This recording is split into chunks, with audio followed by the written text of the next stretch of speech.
Welcome, ladies and gentlemen, to the Alkandros International Trading Podcast, or mini pod. This is your host, Konstantin Alkandros. Today, we're going to be looking at Letter of Intents again. This is part of our Letter of Intent series, or contractual series, I guess you could say. I just decided we'd pick this top subject to start with and kind of just go through it. So, yeah, where we left off last time, we did a basic overview of LOIs. I'm not going to rehash the subject. I'm not going to recap it just because you could just listen to the first mini pod I did on it. But as you can see here, this is an example of what an LOI, letter of intent, looks like. This is a very basic example. They don't have to look exactly like this. They can look similar to this. They don't have to be formatted like this. I've seen very many different types of letter of intents. I've seen crap ones. I've seen beautiful ones, and lots of ordinary ones. So, and usually they're longer than, not usually. Sometimes it can be one page, but I've many times you'll see them being potentially 2 to 3 pages long. Let's just see if I can bring up another one for you. Here's just another basic looking one. Again, it's not really a great example. It's more or less like the last one. But anyway, you get the idea. If you just Google, letter of intents, templates, samples, you'll find plenty of them in, whatever search engine you're using. Bing, for example, I'm using Bing here, but if you use Bing, here's one that looks a little bit more interesting. Again, this is only one page, but usually you'll see a company letterhead, or at least a company logo, and obviously the body of the email, which describes what the buyer is intending to purchase and how much and whatnot. So, all right, let's kind of like move a bit forward into the subject, a bit deeper into the subject. So let's look at the purposes of an LOI. Common purposes of an LOI are, there's 4 points here I'd like to point out. 1, to allow parties to sketch out fundamental terms quickly before expending substantial resources on negotiating definitive agreements, finalizing due diligence, pursuing third-party approvals, and other matters. 2, to declare officially that the parties are currently negotiating as in a merger or a joint venture proposal. 3, to provide safeguards in case a deal collapses during negotiation. And 4, to verify certain issues regarding payments made for someone else, e.g. credit card payments. Potential downsides to using an LOI may include one of 6 of the following. The parties may engage in protracted negotiations on only a subset of a deal's terms. 2, management time and focus may be diverted. 3, alternative opportunities may be missed and markets may move against the parties during negotiations. 4, parties may reduce their lack of a workable deal framework into a LOI with a hope of making progress later. Public disclosure obligations may be inadvertently triggered. The risk of leaks exacerbated by the desire of some to tout the LOI to the world or shop it to other parties, which happens a lot in this business.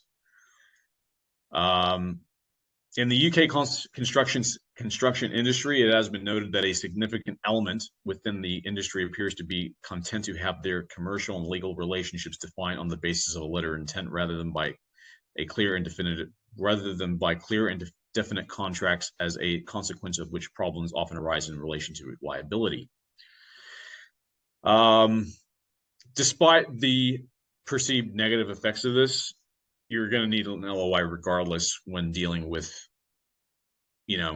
exporters, suppliers of any type of product. Generally speaking, the only exception would be in the gold industry, in the international trade of gold. There are variations in terms of dealing with suppliers. Generally speaking, if you're dealing with Swiss or in Europe, you're going to most likely come across sellers who will work with the Swiss procedure, which means they won't accept LOIs. So basically, it's up to the seller to provide an offer first. But Outside of gold, I don't believe I see it anywhere else. Generally, it's always LOI, and then obviously FCO, and then ICPO. Now, the disadvantage of the LOI here does say is that well, you can lose time in making deals, and you sort of losing time because of the negotiations involved. But I mean, look, if a buyer really wants to get moving forward, they can just simply issue an ICPO. So, LOI is it is needed, especially for buyers who are either new to international trade or buyers who are looking to find other sellers or pivot to another seller.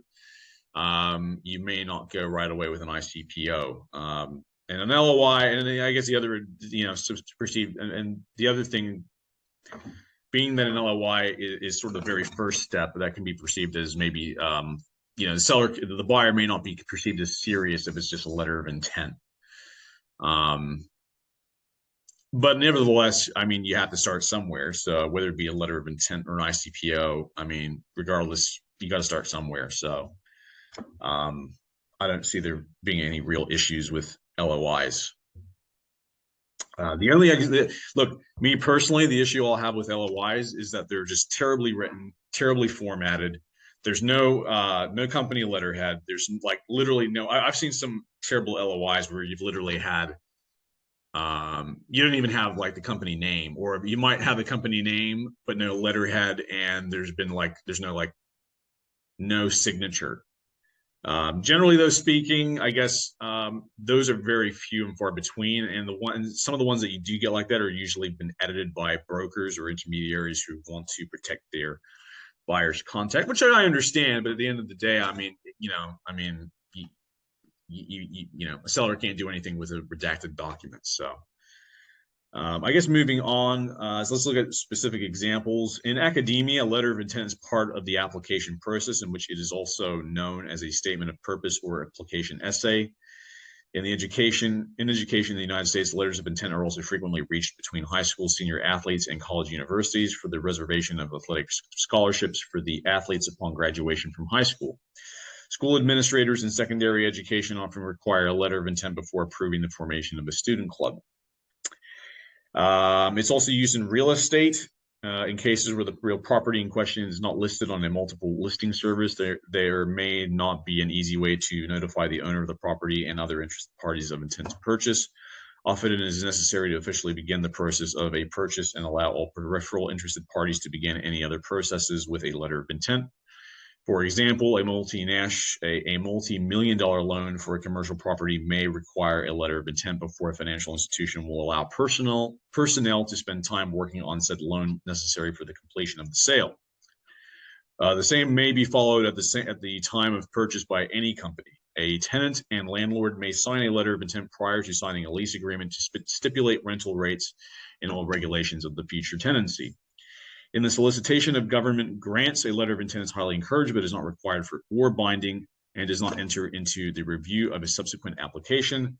The information that it contains allows agency staff to estimate the potential workload and plan the review.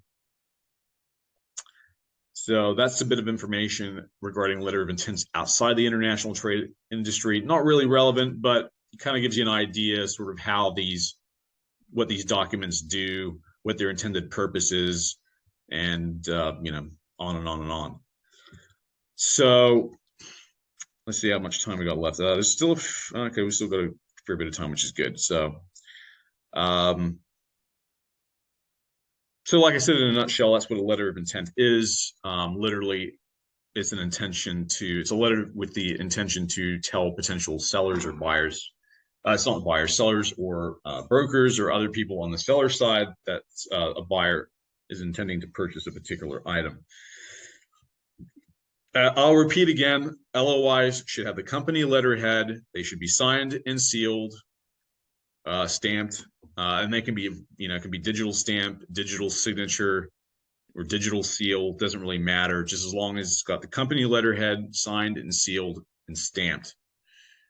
And with the name, obviously, of the person who's intending to make the purchase, or at least has the power to, or the authority to make the purchase. So that can be the owner of the company. That could maybe be the export manager. anybody basically who's got authority to and the power to make the purchase or to make the request. So me personally, look, I'll just tell you guys out there, if any of you want to deal with us, you will need to have a letter of intent that is signed, sealed, stamped with the company letterhead, with the name of the company, with the stamp, with the name of the person who's got the power to buy, or is issuing the letter of intent, and the signature. We will not look at any documents that do not, any LOIs that do not have that. Otherwise, we are just wasting our time. And the same goes with other documents as well, ICPOs, but we'll cover that later on once we get to the point of ICPOs. So, and generally speaking, LOI should have like the typical information, what the product is they want to purchase, what quantity, what payment terms, what type of delivery terms, things like that. So, yeah, I guess that's sort of a general rule of how they work. There's another, if I go, there are other definitions of this, of LOI. For example, you can go to Investopedia, and if you look up LOI, there is a bit of information there. Actually, there's quite a lot of information about LOIs here. If you just look at their definition of a letter of intent, what is a letter of intent LOI? A letter of intent LOI is a document declaring the preliminary commitment of one party to do business with another. The letter outlines the chief terms of a prospective deal commonly used in major business transactions. LOIs are similar to content to term sheets. One major difference between the two, though, is that the LOIs are presented in letter formats, while term sheets are listicle in nature. Some key takeaways. A letter of intent is a document declaring the preliminary commitment of one party to do business with another. The letter outlines the chief terms of a prospective deal and is commonly used in business transactions. LOIs are useful when two parties are initially brought together to hammer out the broad strokes of a deal before resolving their finer points of transaction. Terms included in an LOI are certain stipulations, requirements, timelines, and other parties involved. Many LOIs include non-disclosure agreements, NDAs, and non-solicitation provisions, but this is not really so much what we see in our industry. So it can be that it can have that, it cannot have that. Generally, I've noticed that they don't, but occasionally you do get some brokers, intermediaries who do want to sign NDAs before providing the letter of intent, which I've got no problem with. So, it does happen. Letter of intents are also used outside of the business world in any circumstance where two parties intend to work together to form a deal. So that's not really relevant for us, but that's kind of, sort of some other basic points. Look, there's a lot more involved in letter of intents. There's still a lot of information. In a nutshell, that's kind of what an LOI is. I guess there's not really a need to kind of cover more in terms of the letter of intent, but there's a lot of other information that I could draw from. So I may still continue with this topic and stretch it out across a couple of more mini pods, just so we can explore it thoroughly. But I think after 2 mini pods now, you've probably got a basic understanding of what a letter of intent is. So yeah. Well, generally I like to keep to about 15 minutes. I don't like to go into too much information, just so that it doesn't sort of, so you don't end up feeling overwhelmed by the info. So I guess just to wrap up, I'll just plug our website, Alkindros International Trading, as you can see here.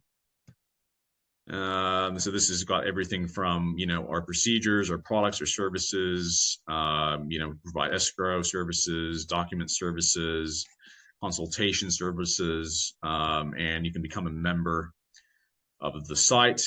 We're turning the site into a B2B portal, so you can make you can put sell offers on our forum, buy offers on our forum, make requests, talk to other people in the industry, make new contacts. So that's what our website's there for. We're also on Facebook, as you can see here. We're also on Instagram, Twitter, Facebook, as I've already said, TikTok, Gab, VKontact. We're on many different sites and social media platforms. So we'll wrap it up there. That ends this mini pod. And this is Konstantin Alkindros signing out.